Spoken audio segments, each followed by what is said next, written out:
एक लड़का हाँ जी एक लड़की से कहता है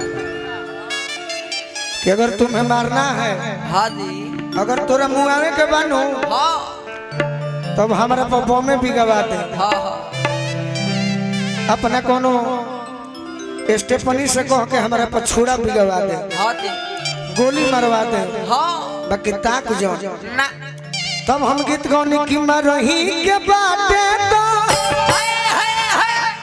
अरे मार दो न जान से, मरही के बाटे तो मार दो न जान से। अरे काहे के मुआवलू नजरिया के बात से, काहे के मुआवलू नजरिया के बात मरही के बाटे तो मार दो न जान से।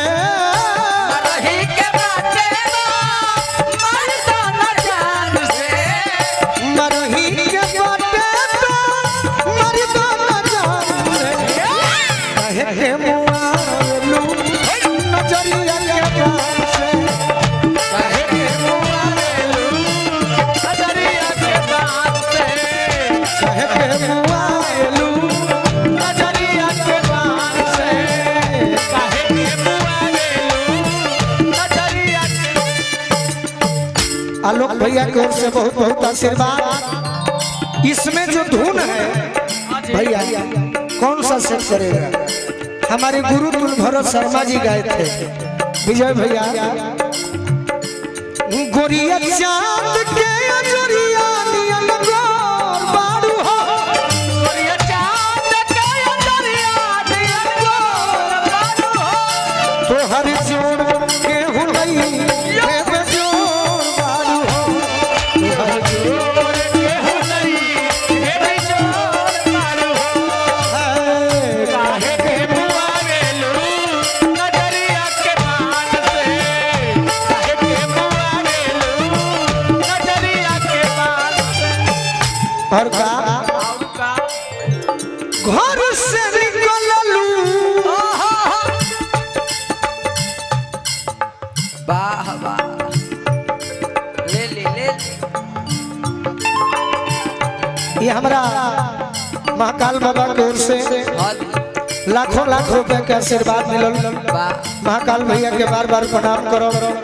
अरे उरा धन में गुलर के फूल पड़ जाओ, हाँ जी ये माई से प्रार्थना करो। सही हो जाए घर से निकललू सजी सवार के, साजी सवार के साजी सवार के राजी बनवल बड़े सचहू सपोर के, सच्चा हो सवार के सच्चा हो सवार के अरे राजी बनवल बड़े सचहू सपोर के।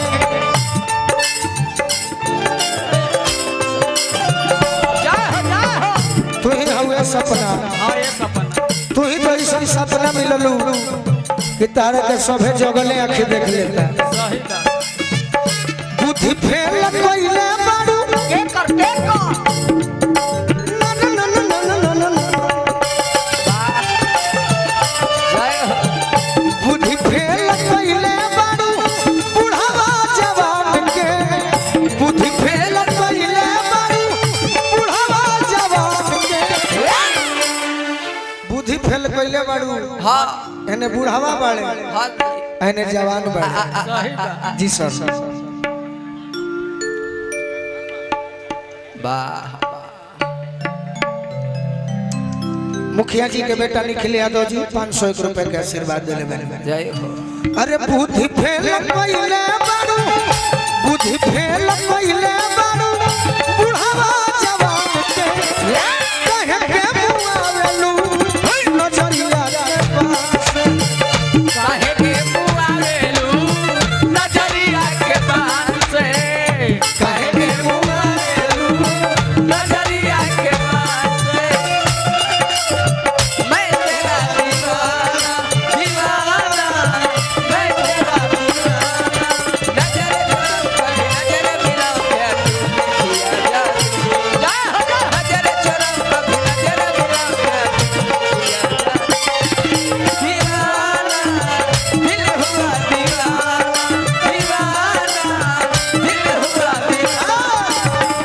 काहे के मुआवेलू नजरिया के बात से काहे के मुआवेलू नजरिया के बात से। इस लड़की का रूपेश भैया जो डांस है और सारी लड़कियों का डांस है वो तो एक तरफ है, एक और आवाज ऐसा बा कैसन बुझाला जे कोयलर बोलत होखे। हां सही बात कहले कि क्या गोलू जी क्या हाल है। सही बात कोई सारा माई जाई गोरी तहरा कोन पे गोरी तोहरा टोन पे है गोरी तोहरा टोन पे कोई सारा माई जाई गोरी तहरा कोन पे गोरी तोहरा टोन पे है गोरी तोहरा टोन पे चांद के भी मिलल बा गोराई तो से लोन पे चांद के भी मिलल बा गोराई तो के लोन पे चांद के भी मिलल बा गोराई तो से लोन पे। ए सपना ये सपना अपना तू गोलू के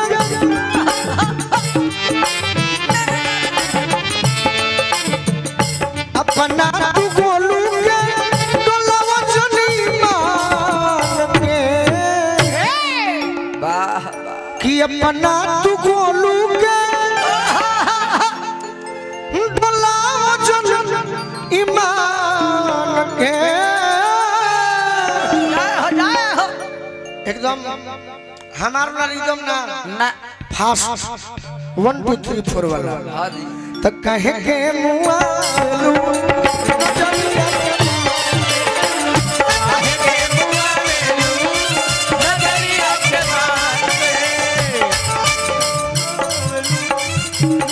लाहे लाहे चल हो चल चल काहे के मुआवेलू नजरिया के बात से अपना तू गोलू अपना तू गोलू डोलावा जनी मान के अपना तू गोलू डोलावा जनी मान के मुआलू नजरिया के बात काहे के मुआवेलू नजरिया के बात से काहे के मुआवेलू नजरिया के बात से काहे के मुआवेलू नजरिया के बात से काहे के मुआवेलू